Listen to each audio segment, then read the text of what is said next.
Coucou tout le monde, j'espère que vous allez bien. Je suis ravie de vous retrouver pour le bilan de mon mois de décembre. Et ce mois-ci, j'ai 3 livres à vous présenter. Ça fait longtemps que c'était pas arrivé et que j'avais pas tourné un bilan d'un seul mois parce que j'avais généralement pas assez de contenu, donc je regroupais plusieurs mois. Et je suis contente d'avoir réussi à lire 3 livres pour la fin de l'année le même mois. Surtout qu'il y en avait un qui était quand même assez gros, donc c'est quand même pas trop mal. Le premier livre que j'ai lu, ça a été le tome 3 du Chaos en marche, qui s'appelle La guerre du bruit, c'est de Patrick Ness et c'est donc la fin de cette trilogie. Une trilogie qui va d'ailleurs être adaptée bientôt au cinéma.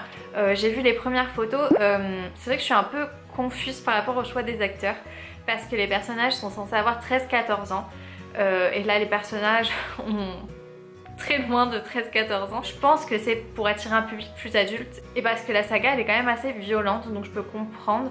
Mais j'ai hâte de voir ce que ça va donner quand même. Et c'est d'ailleurs en voyant les premières photos sortir que je me suis dit qu'il était quand même vraiment temps de finir cette trilogie que je traînais depuis longtemps, alors que pourtant j'avais eu un coup de cœur absolu pour le tome 2 et je regrette vraiment d'avoir laissé traîner près de 2 ans entre ma lecture du tome 2 et du tome 3 parce que j'ai oublié tout plein de choses et j'ai dû faire des recherches sur internet pour me rappeler de certains événements, ce qui est quand même dommage quand on a eu un coup de cœur et du coup enchaîner le tome suivant en étant un peu perdu, c'est dommage quoi. Je vous rappelle donc l'histoire de cette trilogie que j'ai fait lire à beaucoup de monde et d'ailleurs je remercie les gens de m'avoir fait confiance et d'avoir donné sa chance à cette trilogie qui est vraiment très très marquante. Donc c'est un monde un peu post-apocalyptique dans lequel on suit Todd, un jeune homme de 13 ans qui vit dans une espèce de village où il n'y a que des hommes. Et en fait la spécificité qu'il y a sur cette planète, c'est qu'on entend toutes vos pensées. Il y a tout un concept qui s'appelle le bruit et c'est justement voilà, les pensées qu'on entend des autres personnes.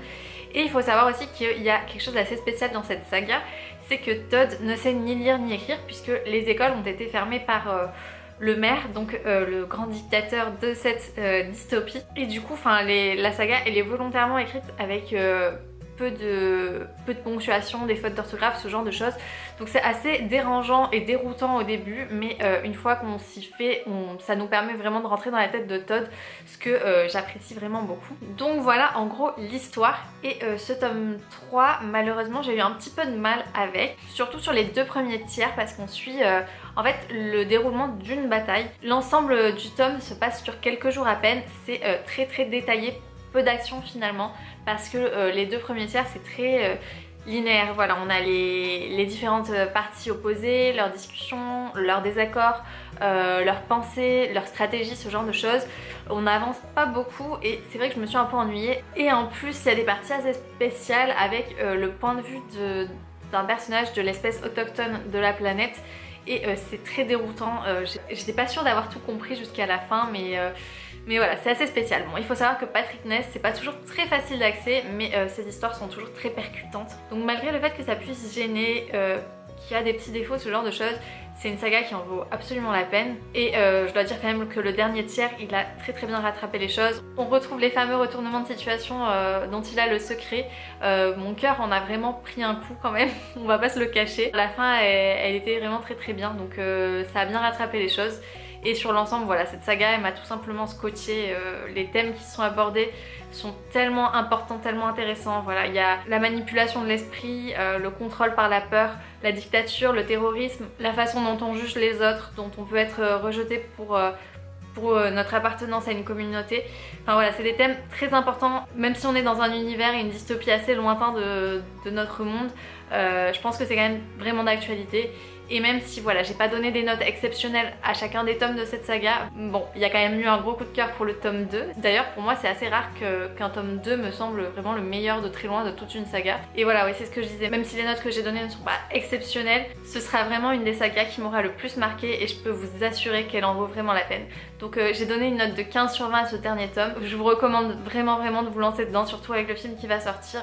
Je pense que vous aurez envie de découvrir l'œuvre originale parce que j'imagine déjà qu'il y aura pas mal de différences, mais les livres en valent vraiment tellement la peine. Donc voilà, je vous les recommande vivement et c'était d'ailleurs ma dernière saga terminée de l'année, c'était ma 8e. On passe au livre suivant qui est Never Again de Sarah Dessen, qui m'a été envoyé par Lumen et par Emily tout spécialement, que je remercie parce que c'était un livre que j'avais pas demandé et elle a pensé qu'il pourrait vraiment m'intéresser et elle a vu juste parce que je l'ai tout simplement adoré. C'était vraiment la lecture dont j'avais besoin, un one shot qui se lit rapidement avec des personnages super attachants, super réalistes, quelque chose d'assez léger mais pas trop non plus parce que les thèmes abordés sont assez importants et assez lourds quand même, mais c'était pile ce qu'il me fallait et voilà, c'était super bien écrit. Donc l'histoire c'est celle de Sydney, une jeune fille dont le frère en fait s'est mis dans pas mal d'ennuis au cours de ses années adolescentes jusqu'à finir en prison pour avoir renversé un adolescent alors qu'il était ivre au volant. Mais Peyton en fait ça a toujours été un peu le centre de la famille et même s'il est en prison, sa mère continue toujours de le faire passer avant tout le monde. Et Sydney se sent invisible, ce qu'elle est plus ou moins quand même dans cette famille. Elle a l'impression de ne pas trouver sa place et de payer un peu en fait pour les erreurs de son frère. Et en plus elle a l'impression que personne ne pense à cet adolescent qui s'est fait renverser et qui va passer le reste de sa vie en fauteuil roulant à part elle.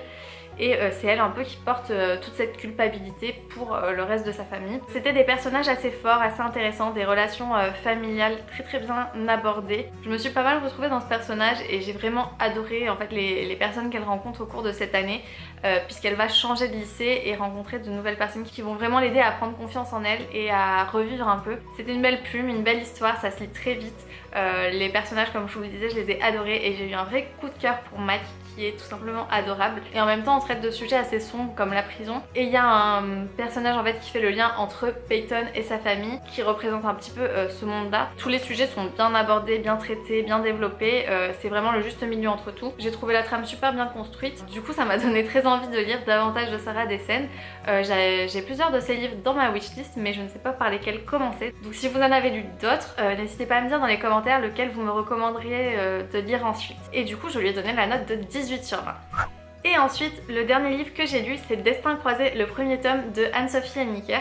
C'est l'autrice elle-même qui me l'a envoyé, donc je la remercie. Elle est vraiment tout simplement adorable.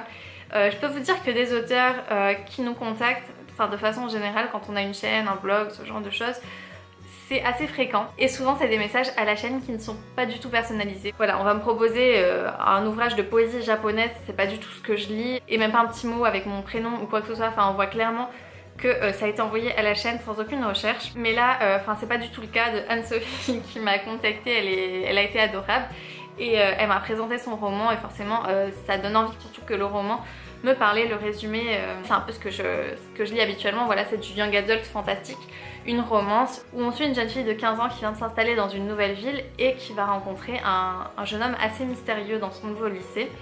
Donc oui, ça me parlait et je regrette pas du tout d'avoir accepté de le lire parce que déjà elle me l'a envoyé avec une très jolie dédicace et une petite plume, mais j'ai surtout passé un bon moment, j'ai beaucoup aimé les personnages, je trouve qu'ils ont tous leur place dans le récit. Et ce qui est intéressant, c'est que même si Naomi est le personnage principal, ce n'est pas elle la narratrice, c'est raconté à la troisième personne et en fait ça suit 4 personnages principaux qui trouvent vraiment tous leur place dans l'histoire, dont Naomi et le jeune homme mystérieux qui s'appelle Zach et sa nouvelle amie Vicky dans le lycée qui rencontre elle aussi un jeune homme mystérieux qui s'appelle Jace. Et les deux garçons sont plutôt l'opposé l'un de l'autre, mais au fur et à mesure de l'histoire on va leur trouver des points communs. Et oui, c'était assez intéressant. Donc le début ça ressemble beaucoup à Twilight, ça m'a donné une petite vague de nostalgie et la deuxième partie part dans une toute autre direction et j'ai trouvé ça plutôt original.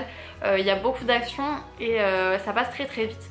La seule chose que j'ai regretté c'est ça, c'est que le roman soit trop court parce que il aurait bien mérité une bonne centaine de pages de plus pour être plus développé, pour aller plus dans les détails parce que ça reste un petit peu à la surface et c'est dommage parce que moi j'aurais bien aimé creuser un peu plus. Après elle est très jeune, elle a 19 ans et c'est son premier roman publié donc forcément tout ne peut pas être parfait mais voilà, il y a du potentiel, c'est très prometteur. Moi ça m'a donné envie de lire la suite parce qu'en plus ça se termine sur un cliffhanger donc c'est quand même une bonne chose.